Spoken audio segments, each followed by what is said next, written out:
Juliana! Tudo bem? Boa tarde. Tudo bom? Tudo ótimo. Que bom te ver. 16 Prazer, horas Rafael. 32 minutos. Olha, não posso reclamar muito do meu confinamento. Tá vendo aqui atrás? Tô vendo, você é um privilegiado, hein? Não dá para reclamar muito. Não posso fazer draminha, né? Certo. Mas, Você sabe que esse não é mas um privilégio de muitos, né? E a gente é, sabe que é um período que tem sido muito difícil.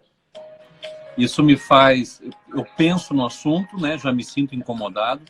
Ainda me sinto privilegiado com tudo isso, mas a gente já está passando aí, para algumas pessoas, como é o meu caso, já estou indo para o 11º dia de confinamento, então já é hora de pensar em estratégias, né, sobre o confinamento. Você está na tua casa, com quem que você mora, Ju? Moro com os meus 2 filhos e meu esposo. Todo mundo bem avisadinho que não é para vir até aqui, né? Porque agora é momento de ao Silêncio! vivo, silêncio total.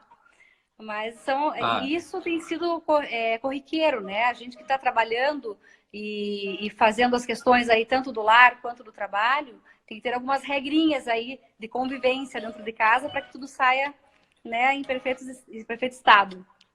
cada um no seu quadrado. Mais ou menos por aí. Mas intercorrências acontecem. Chegar uma criança correndo Sim. aqui, tá tudo certo.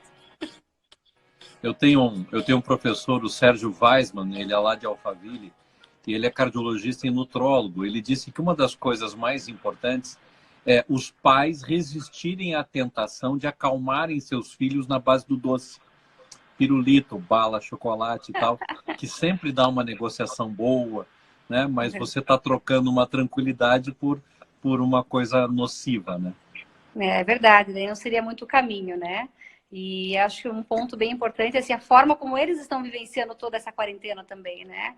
Porque para eles o impacto é totalmente diferente, por exemplo, da nossa vida. Nós adultos temos uma vivência da crise econômica, do Brasil, do mundo, mas para eles muitas vezes é o momento em que eles nunca tiveram pai e mãe tão próximos e por tanto tempo, né? Então a qualidade que nós temos que dar também para esses momentos com os nossos filhos, com as crianças, ele vai fazer aí uma memória afetiva que possivelmente vai ser muito diferente da que nós estamos vivenciando, né? Esse é um ponto talvez importante para a gente pensar até na qualidade desse tempo que estamos dentro de casa. Evitar de criar traumas. É verdade. E isso depende muito mais da gente, né? De nós aí, na condução que vamos dar. Você sabe que no começo da quarentena eu fiz uma live com a Margarete Signorelli. A Margarete trabalha ela é uma enfermeira, mas ela é pós-graduada dentro e fora do Brasil em cursos de relacionamento e ela também é sexóloga e ela falou muito sobre o relacionamento entre homens e mulheres e familiares. Mas isso foi lá no começo. Então a gente tentou, talvez, estabelecer umas regras de companheirismo, umas regras de bom senso, algumas regras de diálogo. Agora a gente vai partir para confinamento em si, já com alguns dias de repercussão. Juliana, eu vou fazer uma leitura breve do seu currículo, motivo pelo qual eu te procurei.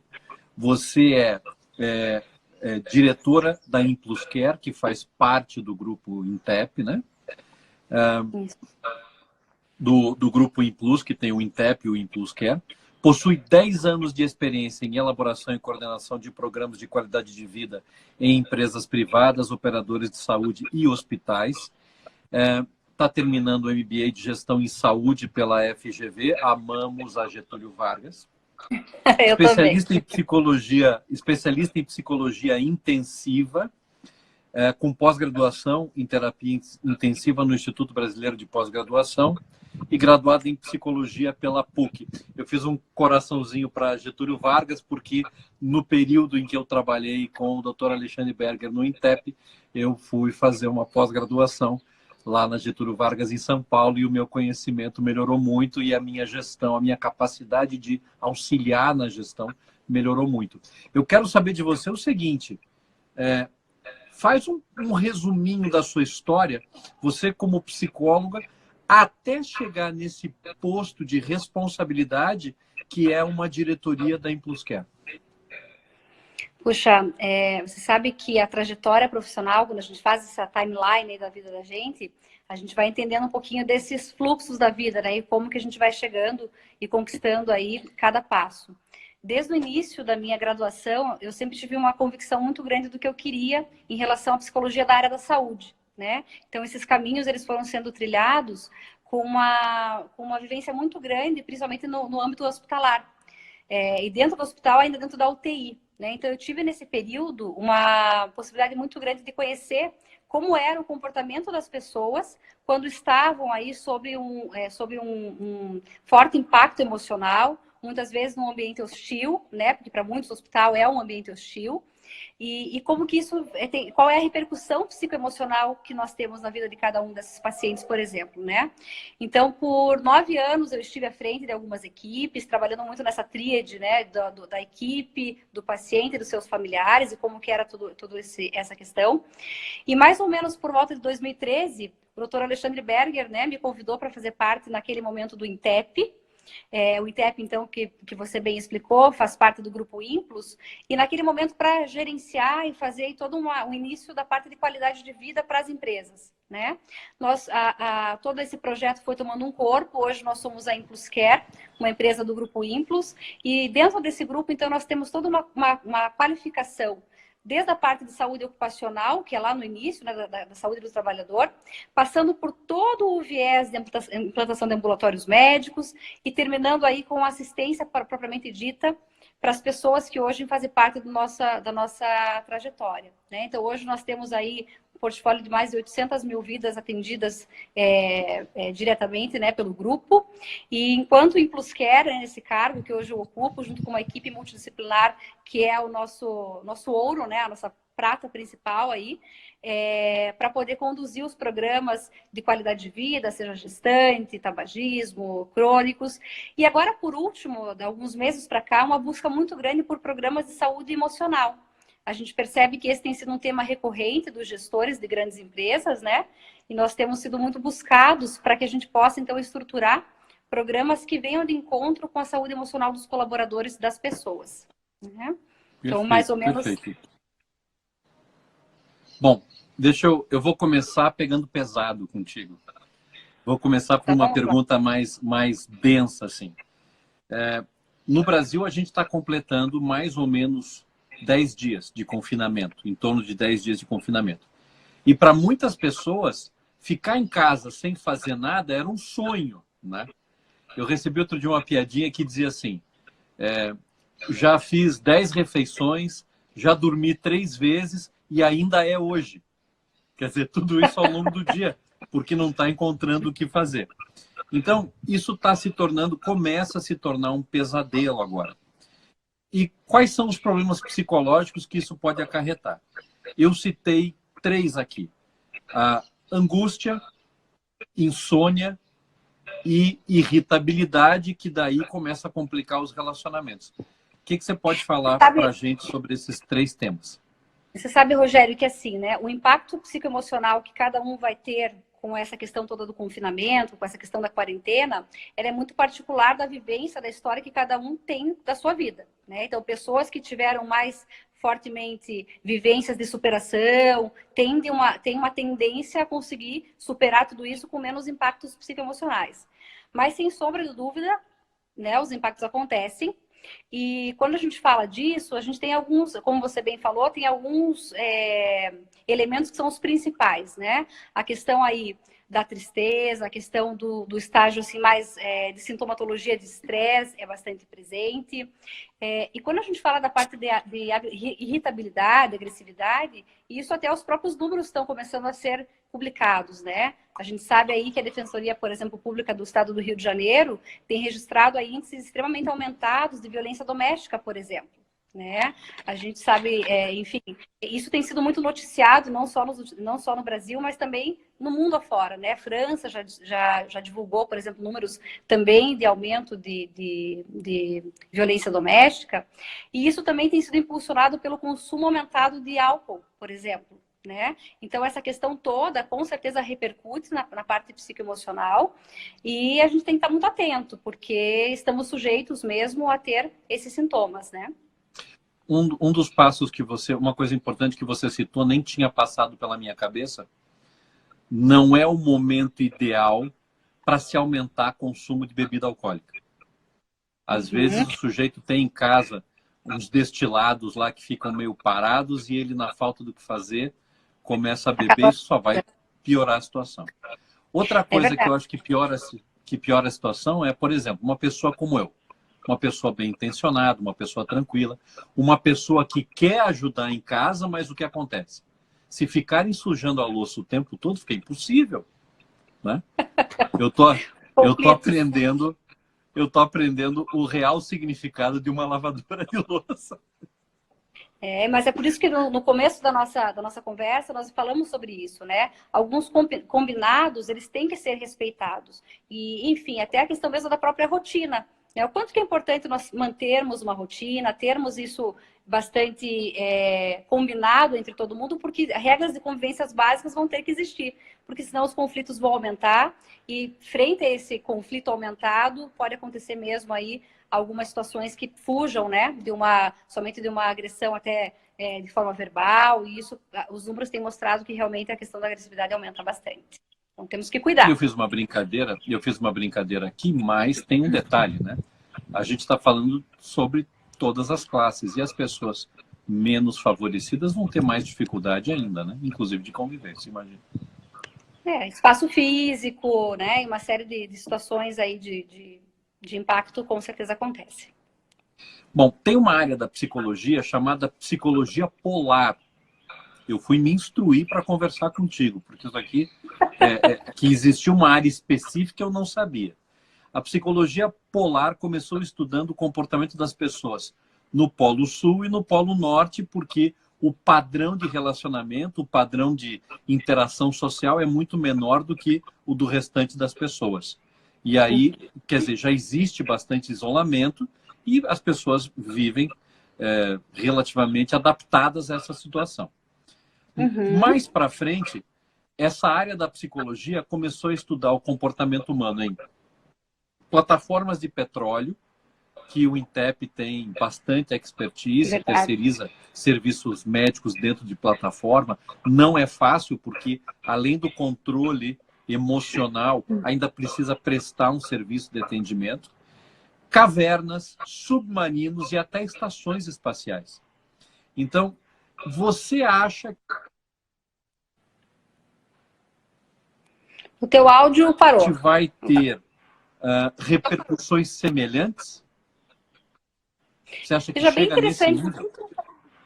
É bem interessante esse teu paralelo aí da psicologia polar, né? Que é pouco conhecida, inclusive, né? Pouco a gente vê assim a literatura, mas com essa questão toda de confinamento, assim, né? Um paralelo interessante de ser feito, né?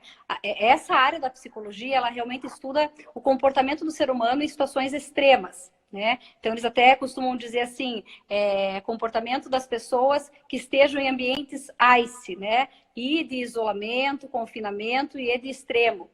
Né? E realmente, quando a gente está nessa situação de confinamento, de isolamento social, existem algumas correlações que a gente pode fazer. Alguns estudiosos até da Itália publicaram recentemente até um número lá de pessoas que eles avaliaram, e eles foram percebendo quais eram as fases do isolamento e o que isso acarretava na situação psicoemocional dos italianos. E foi assim, bem percebido que a parte inicial da quarentena, ela despertou aí um estado meio de euforia nas pessoas, né? Então, assim, um pouco de vou ficar em casa, uhul, vai ser legal, o que vai ser? O começo foi bom. O começo parecia que tinha uma expectativa, porque não se tinha uma noção muito do que ia ser isso, né? Então, é quase assim uma euforia, um ritmo meio de férias, que já uma segunda onda foi substituído por um sentimento mais de tédio. Puxa, né? O que eu faço? Não aguento mais olhar para a mesma parede, não aguento mais fazer as mesmas coisas. E com esse tédio, aumento de agressividade, como a gente falou, a irritabilidade. E num terceiro momento, que é o que eles enfrentaram agora mais recentemente, com o avanço do Covid, com o avanço do coronavírus, as mortes acontecendo, isso foi culminando aí por um sentimento mais de desesperança, de tristeza, né? Enfim, as pessoas com um estado mais deprimido. Então é interessante, né? Porque realmente a gente passa por algumas fases, isso pode ser mais acentuado em algumas pessoas e menos em outras, mas de qualquer forma, isso é um paralelo que pode ser feito sim. Sim, até e pelo que você comentou, a gente fica na torcida, como o problema chegou aqui um pouquinho depois do restante da Europa, etc. A gente fica naquela esperança de que eles já venham trabalhando suas soluções e que a gente possa aproveitar alguma coisa. A gente começa a ter uma tensão muito grande aqui no Brasil, porque a maioria das pessoas não aguenta ficar tanto tempo sem trabalhar. Então, se alguém disser assim, puxa, mas veja, você está muito ansioso. Mas tem que estar, porque a gente está com a coisa um pouco imprevisível e as pressões econômicas são muito grandes. Em todos os lugares devem ser grandes as pressões econômicas, mas em especial no nosso país, nas comunidades, etc. Com certeza. Juliana, na sua opinião, veja, a gente sabe, é quase matemático que ficar em casa sem fazer praticamente nada de exercício e a gente tem uma tendência de se alimentar mais, etc. A gente sabe que todo mundo espera obesidade. Já nos primeiros dias da quarentena começaram a surgir piadinhas na internet a respeito do ganho de peso. Sim. Mas a questão é, o hormônio do estresse é o cortisol e Isso. vai haver redução de metabolismo tanto pela falta de atividade e pode haver por excesso de cortisol também, que é por muita preocupação e estresse. Você acha que isso aqui, de alguma maneira, vai interferir também no comportamento? Tem como evitar ou vai ser um padrão generalizado? Bom, falando um pouquinho aí dessa parte do cortisol, atrelado a toda essa questão, né, do nosso comportamento, sem sombra de dúvidas, a situação do isolamento, ela pode propiciar um aumento do cortisol, que é esse hormônio secretado aí pela glândula suprarrenal e que é responsável por vários pontos, né, de vários sistemas, né? E então, assim, com esse aumento do cortisol, a gente sabe que aí podemos ter a alteração de sono, por exemplo, a questão aí da dificuldade de emagrecimento também está bastante relacionado, as alterações de humor, né, podem acontecer mais fortemente. Então, com certeza, isso pode estar potencializado pela situação que estamos vivenciando de quarentena. Né? A questão da obesidade por si só, a gente já até ouviu, né, alguns relatos de pessoas que no início há 2 semanas atrás, por exemplo, fizeram aí compra, mercado, estocaram bastante comida e que, assim, utilizaram todo esse estoque em 4, 5 dias. Né? Aquilo que de repente ia durar, né, pensando aí dentro de até um pensamento meio fantasioso, de que se eu nunca mais puder sair de casa, então eu tenho que ter comida estocada. Né? Então, assim, isso realmente gera um aumento, um consumo elevado de alimentos que nem sempre são os mais saudáveis. Até porque quando a gente estoca bastante alimento, são coisas industrializadas. É industrial, coisas... né? É industrial. Exatamente. Então, isso é um ponto bastante interessante e que propicia esse aumento. Mas também há de se falar que a obesidade não aconteceu nessas 2 semanas, né? Geralmente a pessoa já vem com um quadro de obesidade e que acaba A minha aconteceu, eu estava magrinho. Pois é, eu também compartilho Mentira. um pouquinho dessa situação. Mas, de qualquer forma, sim, né? O que acontece é que, nesse momento, nós damos muito foco naquilo que não está funcional. Então, a obesidade, a questão do quadro depressivo, a questão do quadro ansioso. E então, a gente para prestar atenção muito em como estamos com relação a isso, né? Então, talvez a grande questão seja aproveitar aí para pensar e repensar como fazer diferente. Não só na quarentena, mas aí todo, né, o prolongamento. A Ilse Tomazoni comentou aqui, nunca mais seremos os mesmos. A Cida está comentando aqui, para mim, Juliana, juntou tudo o que você falou. Até pressão alta estou tendo. Bom, aquelas condutas básicas aqui, já que a Cida tocou em relação à pressão, é claro que a ansiedade, a insônia, tudo isso vai interferir negativamente, mas é um bom momento para segurar o sal na comida, né? Para fazer pequenos chás diuréticos, enfim. Tem pequenas medidas além de manter o medicamento, né, em ordem. Aqui, ó, a Catarina está comentando. Vamos ser seres melhores. Deus queira. Pensamos assim, né? Que sairemos mais fortalecidos, que também, assim, muita... Sabe que a relação entre as pessoas podem até mudar um pouco. A gente está conseguindo entender que, por exemplo, o trabalho home office, que antes a gente não pensava, quantas coisas estamos conseguindo produzir, quantas coisas estamos conseguindo fazer, promover, né? Então, acho que, enfim, de tudo isso que está acontecendo, o que de bom a gente pode trazer aí para o nosso dia a dia, né? E eu tenho a sensação, Juliana, que num primeiro momento de escassez existe uma grande preocupação e uma tendência à união. Mas, numa escassez muito severa, como aquela que acontece no pós-guerra, coisas assim, os ânimos tendem a ficar mais aflorados, né? Veja só, a maioria das pessoas, na maior parte do tempo, elas acabam ficando na internet, né? Uma realidade que há mais ou menos 10 anos não era tão comum e agora tá tudo assim na palma da mão. E, a princípio, ficando na internet, interagindo na internet, as pessoas têm uma sensação de não solidão. Mas, segundo os estudos, segundo as últimas pesquisas, nem sempre é assim. Então, até tomar conhecimento dessa pesquisa, eu achava que essa busca tão intensa pela internet era justamente para manter o laço social e de que sempre haveria a sensação de aproximação. Como é que você explica isso? Como nem sempre é assim? Esse, na verdade, é uma sensação que nós temos mesmo, né? A gente sempre pensa, puxa, mas é sempre de uma aproximação. Primeiro que sim, existe aí um aumento muito grande do uso da internet durante esse período, né? E até teve um dado publicado na segunda-feira pelo E-Brasil, que durante o mês de março houve um aumento de 25% da utilização da internet, né, em todo o país. Então, quer dizer, as pessoas estão realmente mais em frente aos smartphones, aos computadores, enfim, passando mais tempo com essa relação que nem sempre ela tem mesmo essa conotação de ser saudável, né? Então, alguns estudos já apontam que pessoas que têm redes sociais e ficam mais de 2 horas nesse tipo de relação, elas têm uma tendência a sentir-se mais sozinhas, mais afetadas. E por que isso acontece, né? Porque, em geral, as pessoas postam nas redes sociais quadros que nem sempre são aqueles que é da realidade, né? Então, quem está vendo tudo aquilo e daí se percebe na realidade que talvez seja da maioria das pessoas, causa aí uma estranheza e de falar assim, puxa, mas eu não estou bem mesmo. Então, isso impulsiona pensamentos negativos que estão por trás disso tudo, né? Então, acho que muito mais do que nós pensarmos se a internet ela é a vilã ou se ela é a mocinha, é a gente começar a pensar assim, qual que é a qualidade do conteúdo que eu estou acessando, né?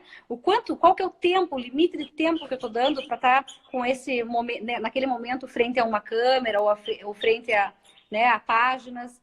Então, em tempos de quarentena, muita notícia fake news rolando, né? E isso tem uma tendência das pessoas ficarem com sintomas de estresse, de ansiedade aumentados, né? Porque acreditam naquele momento que aquilo pode ser uma verdade e já fantasiam que aquilo vai ser, enfim. Então, existe sim esses estudos, né? Tem uma vertente que vem dos Estados Unidos muito forte de pesquisadores, de psicólogos pesquisadores, que realmente vem corroborar com isso mesmo, né? Que existe mesmo esse impacto. A Catarina fez uma brincadeira aqui que eu acho muito legal, que eu faço questão de ler, mas vai na linha de um comentário que eu ia fazer em cima da tua resposta. A Catarina escreveu assim: vamos aproveitar o tempo também para a gente se amar. O que eu estou entendendo do que você está falando, Juliana, me corrija, depois de um tempo na internet, 1h30, 2 horas, você descobre que, de certa forma, ela te conectou, mas ela não supriu toda a tua necessidade de relacionamento. Então, talvez a gente possa entender o seguinte: não adianta pegar o telefone, entrar na internet, passar o dia inteiro lá, que isso não vai trazer bem-estar. Você pode aproveitar para estudar um tema específico, para ver um filme, para repensar a sua vida, que nesse momento todo mundo tem que repensar tanto as questões pessoais quanto profissionais, mas também para melhorar a qualidade do relacionamento que você tem em casa. Talvez distribuindo um pouco as coisas, você consiga ter mais saúde mental. Então, com certeza. Né, talvez esse excesso de exposição, muita internet também cansa e não supre as necessidades. Com certeza. Nós somos seres sociais, né? O ser humano, ele é relacional, né? E a gente precisa realmente ter esse discernimento do quanto que nós realmente temos que ter uma questão dessa proximidade, e que a internet, ela tem esse limitador, né? Então, assim, por isso que eu falei, ela não é todo ruim, não. A gente consegue mesmo. Quantas pessoas, tem pessoas que moram em outro país, né, e que por advento dessa tecnologia conseguem ter momentos aí de conversas. Então, assim, eu acho que é muito mais dessa qualidade do tempo que você vai passar diante dessa tecnologia, né, e escolhendo realmente conteúdos que sejam conteúdos, né, seguros, que possam impulsionar coisas positivas, né, e não só redes sociais e nesse sentido, assim. Perfeito. Juliana, é possível que a gente ofereça algumas dicas, além disso que a gente conversou até agora, em relação a rotina e lazer, autoestima, prática de exercícios e alimentação. É possível que a gente consiga oferecer algumas sugestões que possam atuar de maneira a trazer alívio psicológico para as pessoas? Sabe, Rogério, que assim, o primeiro passo para tudo isso, a gente tem que entender como que está a qualidade do nosso pensamento, né? Eu costumo dizer assim que quando o nosso pensamento está doente, todas as outras rotinas, tudo que acontece, né, o nosso comportamento acaba ficando adoecido. Então, quando a gente consegue estabelecer essa noção de como que tá, né, puxa, eu estou conseguindo ter algum tipo de esperança, como é que está a qualidade desse pensamento, tudo vai se encadeando de uma melhor forma. Quando a gente fala de rotina, é extremamente importante estabelecermos rotinas quando a gente está nesse período de quarentena. Então, como é que acontece isso, né? Levantar pela manhã, fazer sua higiene, trocar o pijama, trocar roupa, né? Colocar uma roupa, não vai colocar uma roupa de trabalho, mas pelo menos uma roupa que te diferencie, né? Os estágios aí do dia. Tirar o pijama? Tirar o pijama, exatamente. Porque tem muitas pessoas que não tiram, né? Por estarem dentro de casa, puxa, nem vou sair hoje, nem posso sair, nem, né? Então ficam assim com o pijama o dia inteiro. Isso não é saudável, isso não é bom. Né? Respeitar o horário do almoço, respeitar o horário da janta, porque senão a gente começa a ter uma inversão desses horários, e daí tudo que a gente tem assim de possibilidade de se manter, né, bem na parte alimentar, nas questões de exercício, no autocuidado, isso tende a ficar mais difícil, né? Então, acho que a primeira dica, né, a primeira situação, mantenha uma rotina saudável, mantenha alguns horários, né, específicos, porque senão você tem uma tendência muito grande. Por exemplo, se eu pular o almoço, tô com preguiça de fazer almoço, depois eu como alguma coisa. A tendência de você ficar com aquele hábito beliscador o dia inteiro, né? Que vai na cozinha, pega um pouquinho enfim, um bolo que está ali pronto, alguma coisa dentro do armário, abre a geladeira 600 vezes por dia, né? Então, assim, essa rotina, ela tende a dar uma amenizada em tudo isso e o impacto acaba sendo muito positivo, né? Com relação à parte de exercícios, quem já se exercitava antes da quarentena, com certeza vai achar alguma forma para continuar fazendo algum exercício, mesmo que com os recursos que tem em casa. Agora, quem era sedentário, um ponto importante, Rogério, que me parece ser, que a gente às vezes não se atenta, é que mesmo sedentário, nós tínhamos pequenas atividades diárias, né? Então, por exemplo, desci no ponto de ônibus, fui até a empresa, eu andei um pouquinho, fui até o mercado, fui visitar um vizinho, enfim, a gente tem algumas atividades que nesse momento nós não estamos fazendo, né? E que no somatório, no final do dia, ali calculava alguma perda calórica, né? Vão fazer então falta. Temos que estar muito atento. Faz falta, né? Então a gente não contabiliza como exercício, mas não termos essas atividades pequenas relacionadas à atividade física também podem contribuir para um quadro maior aí né, generalizado aí em termos de sedentarismo. Então, assim, promover isso é muito importante. E quando você falou em rotina, eu lembrei do relógio biológico. Quando começa a perder a rotina, o relógio biológico começa a modificar. E aí começa a haver uma falta de produtividade. Então, é preciso ter uma certa rotina para que haja toda a tua liberação hormonal, para que você tenha disposição pela manhã, para que não afete a sua memória e etc. Então, eu não tinha pensado nisso, mas... E tem uma outra coisa do ponto de vista prático, que é o seguinte: se ficar o dia inteiro de pijama, vai ganhar mais peso, né? Porque o pijama não conta a verdade. Quem conta a verdade são as suas roupas do dia a dia. Se o sujeito ficar 30 dias de quarentena, depois não vai entrar nas roupas, né? É bem isso mesmo, né? É isso, verdade. Aqui tem tem uma pergunta que eu também não acho fácil de responder, mas eu vi ontem que o governo federal começou a fazer uma espécie de um cadastramento para contar conosco, profissionais da saúde, em caso de necessidade, e todos os profissionais. Isso inclui médico veterinário, isso inclui os psicólogos, isso inclui os professores de educação física, todos, né? Não só... Inicialmente, a gente pensava em médicos, dentistas e enfermeiros. Não, inclui todo mundo. E aí tem um programa na China. As informações da China a gente tem que absorver com uma certa serenidade. Mas, segundo o material que a gente pesquisou para trabalhar aqui a nossa entrevista, na China o governo disponibilizou alguns serviços como linhas telefônicas para acesso a universidades e serviços especializados de psicologia. Existem também serviços de streaming, onde psicólogos respondem perguntas dos internautas. E até mesmo programas gravados para meditação. O que é que você acha da efetividade dele? Você acredita que a gente teria alguma possibilidade de fazer esse tipo de prestação aqui no Brasil? Eu acredito muito nesse tipo de prestação de serviço. Eu acredito que isso tem um impacto social e para a saúde mental das pessoas ímpar, sabe? Eu sou muito entusiasta de todo tipo de situação que ponha quem precisa da ferramenta com pessoas que são habilitadas para responder, porque penso que a informação de qualidade sempre ela é soberana. Então, assim, acredito muito. E acho que o Brasil já está se movimentando para isso, inclusive, né? A gente já tem vários canais em várias prefeituras, enfim, tem uma série de movimentos sendo feitos e que na minha percepção, extremamente positivo.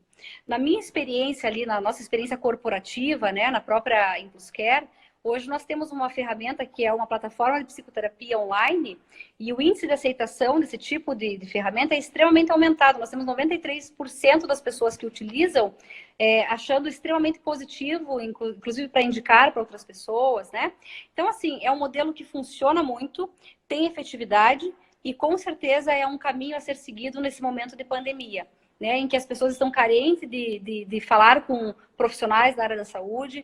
Acho que esse chamamento aí que o governo federal fez, ele tem esse intuito de termos mais pessoas capacitadas para atender um maior número, né, da população, mas na minha percepção é um caminho que a China fez aí, como você falou, né, tudo que acontece lá, a gente tem que estar muito atento se isso é replicável ou não. Se isso é verdade, é interessante. Com certeza, na minha opinião, sim. Juliana, quando eu estava pensando aonde eu iria buscar, a minha ideia é assim, eu nem comentei no começo da entrevista, a minha área de atuação é cirurgia, eu faço cirurgia plástica-ocular, faço tratamentos faciais, trabalho com estética, mas nesse momento, a ideia do meu trabalho nas minhas mídias é trazer conteúdos, trazer pessoas como você que tragam contribuição. Eu continuo publicando algumas coisas sobre o meu trabalho como cirurgião, mas nesse momento cada um tem que dar a sua contribuição e a maneira que eu achei foi essa. E eu não vejo ninguém mais preparado do que o grupo Implus para falar sobre qualidade de vida e prevenção à saúde. Você comentou, quando eu fiz a pergunta da China, você comentou que você trabalha com uma plataforma que tem aí algumas semelhanças. Fala um pouquinho para a gente dessa plataforma. Essa é uma plataforma que é disponível para a população, né? No caso aqui, o nosso tipo de trabalho é B2B, ou seja, as empresas, né, nos contratam. E ali nós temos à disposição desse público 3.000 psicólogos cadastrados e que, inclusive, a pessoa consegue, via uma inteligência artificial, um algoritmo que roda por trás dessa plataforma, por exemplo, assim, escrever qual é a sintomatologia. Puxa, eu estou com ansiedade, eu estou com fobia, eu estou com relacionamento conjugal, que eu preciso de algum tipo de suporte. E essa plataforma busca, dentre as várias opções que nós temos de profissionais qualificados, totalmente amparados pelo Conselho Federal de Psicologia, pelos conselhos de cada um dos estados, a pessoa consegue fazer a marcação na consulta com o agendamento, né, desse profissional escolhido, e tudo acontece de forma interativa, de forma online, numa plataforma totalmente segura, com todas as certificações. né? Então, isso faz parte do enxoval do programa de saúde mental, que conta ainda com outros recursos, né? E nisso a gente consegue perceber muito da cultura de cada empresa. Nós temos uma característica dentro do Grupo Implus de sermos muito atentos qual é a característica de cada um dos clientes que nos contratam, né? Então, a gente acaba fazendo todo um preparo, um entendimento da necessidade para poder disponibilizar para essa empresa que nos contrata a melhor solução em saúde. E até onde eu conheço, né, são clientes por todo o Brasil. Então, você tem que ter um portfólio amplo, porque cada região vai ter as suas necessidades específicas. Com certeza. Aqui, E o grande olha, desafio é assim, isso que nós conseguimos, né, entregar, é que assim, de fato, essa regionalidade, né, essa abrangência territorial, ela faz com que nós tenhamos, por exemplo, aqui no Sul, o mesmo programa que a gente vai entregar lá no Nordeste, com a mesma qualidade técnica, com todos os indicadores, os guidelines, tudo isso para a gente poder ter qualidade na entrega disso. Deixa eu ver o nome, Magaleia, ela está escrevendo aqui. Existem alimentos que contribuem para a saúde mental e a promoção da sensação de bem-estar. Está perguntando isso e que pode ser úteis nesse período de quarentena. Existem, né? E na verdade, se a gente... O grande problema da quarentena é que talvez exista uma necessidade de buscar alimentos industrializados, especialmente em função da maneira como se der o abastecimento. Mas, de maneira geral, se a gente abre mão dos industrializados e parte para alimentos naturais, a gente já começa a ficar protegido. Eu sempre falei um pouquinho na parte alimentar sobre a importância, se as pessoas, colocando exceção aos hipertensos, de maneira geral, chá verde é extremamente desintoxicante, tem efeito diurético. Um chá verde para começar o dia, porque tem cafeína, é uma boa opção. Chá de hibisco também tem, para esses pacientes hipertensos, chá de hibisco não é curandeirismo, basta, o chá de hibisco tem um efeito de diurese fisiológica, então reduzindo o sal e usando chá de hibisco é excelente. Proteínas dentro das possibilidades, não pode faltar uma porção diária de proteína. E o interessante de proteína é que a nossa necessidade diária é de mais ou menos, para um adulto de 70 quilos, mais ou menos 120 a 150 gramas de proteína diária. Você sabe que restaurantes, quando servem um prato, a porção de carne ou de frango é na casa de 200 gramas. Então, você tem ali aproximadamente 100 gramas de proteína, pelo menos, se você tirar gordura e etc. Então, não é uma necessidade difícil de você atender. Em torno de 120 a 150 gramas de proteína diária resolve o problema. As fontes proteicas não animais são extremamente saudáveis, como os shiitakes, os cogumelos. O grande problema do momento é que a ansiedade ela é acalmada com doces. E é quase impossível as pessoas não desejarem doces na quarentena. Sempre que possível, eu oriento colocar mel nas coisas, porque pelo menos é um doce, entre aspas, um pouco mais saudável. Mas é uma carga glicêmica alta também, enfim. Alguém escreveu aqui, como eu faço? Sou chocolatra. Bom... Aí, para falar sobre a terapia para pacientes viciados em chocolate, aí eu preciso talvez de um psiquiatra, alguma coisa assim. E a grande questão é assim, né? A gente tem sempre uma máxima que é assim, tem rótulo, desconfie, né? Tudo que for natural, que vem sem rótulo, geralmente é o caminho mais assertivo aí para mantermos uma boa alimentação. Então, assim, a questão das frutas, das verduras, a questão do chocolate aí, né? Geralmente é uma falta muito grande aí de magnésio, de zinco no organismo. Então, exagere nos vegetais folhas verdes escuras, que isso tem uma tendência de melhorar bastante aí, né? Essa questão aí da necessidade do chocolate. E uma coisa que vale a pena comentar é o seguinte... eu gosto muito da história dos chás, eu gosto muito da literatura do Deepak Chopra. Ele tem um livro de ervas maravilhoso. E assim, tem dois chás que são, como é que eu vou te dizer? Eles não são valorizados como deveriam, que é a camomila e a valeriana. Camomila e valeriana, no final do dia, se o paciente toma e vai deitar, eles, na maioria das vezes, eles ajudam muito no relaxamento, eles fazem relaxamento muscular. Agora, o problema é a pessoa deitar, e é um vício nosso, e ficar mexendo no celular. Aí você fica estimulando o cérebro e daí acaba não dormindo nunca, né? Intensificando só nessa questão aí do relaxamento, a respiração, né? Que muitas vezes a gente deixa de lado, mas essa questão de todo um exercício de respiração antes de dormir ajuda bastante, acalma aí os pensamentos. Então, usar nessas técnicas de relaxamento. E isso hoje nós temos muitas pessoas qualificadas, até mesmo via online mesmo, né? Então, buscar por essas pessoas que possam trazer exercícios simples e qualquer um de nós podemos usufruir, né?